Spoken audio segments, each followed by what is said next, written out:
बिस्मिल्लाहिर्रहमानिर्रहीम।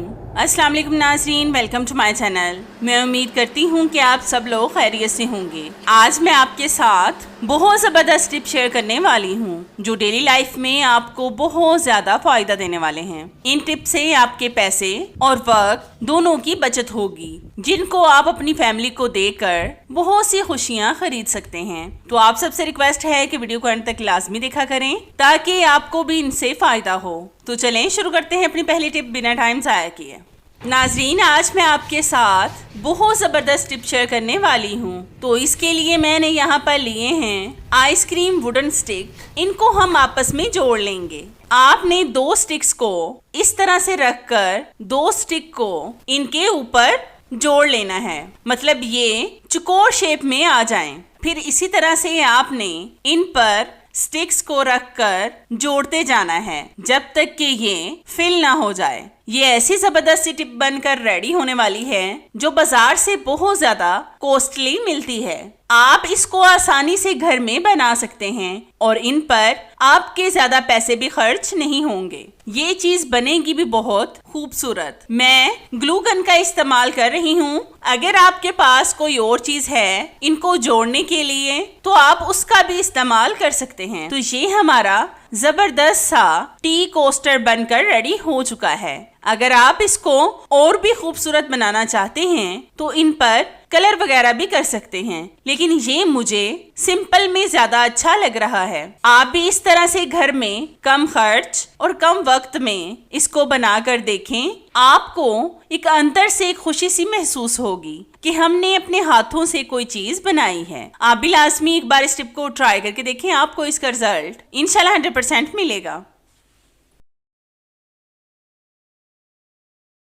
नाज़रीन, ये टिप मेरी आपकी सेहत के लिए बहुत फायदेमंद है। आपने अक्सर देखा होगा कि जब हम चाय की पत्ती को घर में लाते हैं तो क्या आप भी चाय की पत्ती को छलनी से छान कर फिर इसकी चाय बनाते हैं? तो आप नहीं करते होंगे ऐसा, क्योंकि ये बात सबको पता नहीं होती। हम इस चाय की पत्ती को छलनी से छान लेंगे जिससे हम आटा छानते हैं। ज्यादातर जब हम चाय की पत्ती को लाते हैं तो इसको ऐसे ही चाय वाले जार में डाल देते हैं। तो ऐसी गलती दोबारा ना कीजिएगा। ये देखें, ये जो बुरादा सा निकला है ना, ये हमारी सेहत के लिए अच्छा नहीं होता, क्योंकि जब हम चाय को छानते हैं छन्नी के साथ तो ये बुरादा हमारी चाय में आ जाता है। चाय को जब हम पीते हैं तो ये बुरादा हमारी बॉडी में चला जाता है, जो काफी ज्यादा डेंजरस भी हो सकता है। मैं ये नहीं कहती कि आप इसको फेंक दें, आप इसको किसी और चीज में भी इस्तेमाल कर सकते हैं। तो इसमें आप थोड़ा सा पानी डालकर मिक्स करें तो ये फौरन से फूल जाएगा।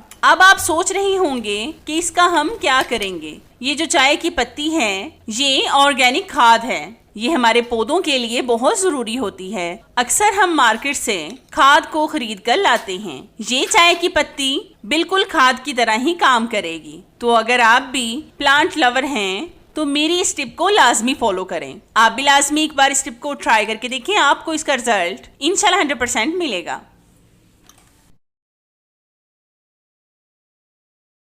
नाज़रीन, बहुत से लोगों को यही शिकायत रहती है कि जब हम मॉर्निंग में पराठे वगैरह बनाते हैं तो वो क्रिस्पी, क्रंची और सॉफ्ट नहीं होते। आज मैं आपको आटा गूंद कर दिखाऊंगी कि आपने किस तरह से गूंदना है कि आपका पराठा नरम और क्रिस्पी क्रंची बने। तो इसके लिए आपने आटे में डालना है 1 टेबलस्पून घी या फिर ऑयल, जो भी आपके घर में मौजूद हो इसमें डाल दें। फिर हम इसमें ऐड करेंगे थोड़ा सा नमक। ये आप अपने जायके के हिसाब से कम या ज्यादा भी डाल सकते हैं। अब हम लेंगे दूध, इसके साथ हम आटे को गूंदेंगे। आपने आटे को गूंदते हुए पानी का इस्तेमाल बिल्कुल भी नहीं करना, क्योंकि अगर हम पानी डालते हैं तो पराठा ज्यादा नरम नहीं बनता। आप आटा तो रोजाना पानी के साथ गूंदते होंगे। आज मेरे कहने पर एक बार पराठों का आटा दूध से गूंद कर देखें, फिर आप हर रोज दूध के साथ ही आटा गूंदेंगे। अगर आप इसका पराठा नहीं बनाना चाहते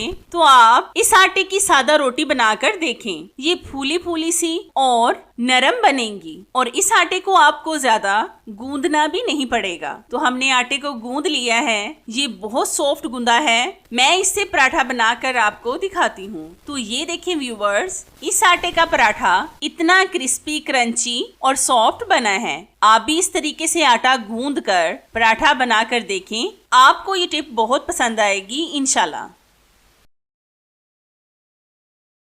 नाजरीन, ये टिप आज आपकी बहुत बड़ी प्रॉब्लम को सॉल्व करने वाली है। तो जैसा कि हम सब लोग जानते हैं कि फ्रीजर को बार बार साफ करने से फ्रिज का कंप्रेसर ज्यादा टाइम तक चलता है, जिसकी वजह से हमें बिजली का बिल बहुत ज्यादा आता है। आज मैं आपको ऐसी जबरदस्त टिप बताऊंगी जिससे आपको बार बार फ्रीजर को साफ नहीं करना पड़ेगा। जब भी आप फ्रीजर में बर्फ बनाने के लिए बोल वगैरह या फिर कोई भी चीज को रखते हैं तो बर्फ फ्रीजर में ज्यादा होने की वजह से वो फ्रीजर में चिपक जाते हैं। फिर इनको निकालने में हमें फ्रिज को बंद करना पड़ता है। तो इसके लिए जब भी आप बर्फ वाले बॉल या फिर कोई भी चीज को रखें तो इसके नीचे इस तरह से कोल्ड ड्रिंक की कैप लाजमी रखा करें, क्योंकि ये बॉल वगैरह फ्रीजर से टच नहीं होंगे और फिर वो फ्रीजर में चिपकेंगे भी नहीं, और इस तरह से आपको फ्रीजर को बार बार साफ भी नहीं करना पड़ेगा। आजकल तो वैसे भी बिजली के बिल बहुत ज्यादा आ रहे हैं। बिजली के भारी भरकम बिलों से बचें और वही पैसे बचा कर रखें जो आपके प्यारों के काम आ सकें। आप भी लाजमी एक बार इस टिप को ट्राई करके देखें, आपको इसका रिजल्ट इंशाल्लाह 100% मिलेगा।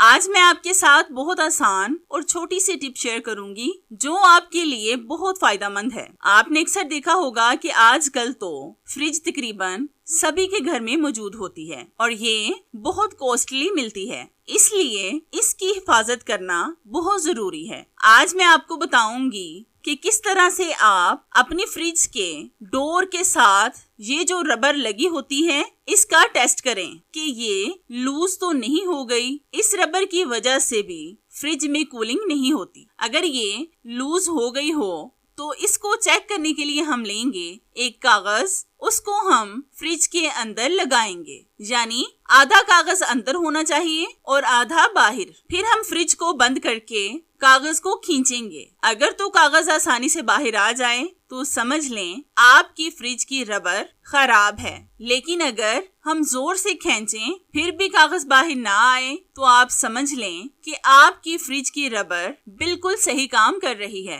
वैसे भी अगर फ्रिज की रबर खराब हो तो वो कूलिंग बहुत कम करती है, इस बात से भी आपको अंदाजा हो जाएगा। आप भी इस तरीके से अपनी फ्रिज के रबर का टेस्ट करें और अपनी फ्रिज को खराब होने से बचाएं। आप भी लाजमी एक बार इस टिप को ट्राई करके देखें, आपको इसका रिजल्ट इंशाल्लाह 100% मिलेगा।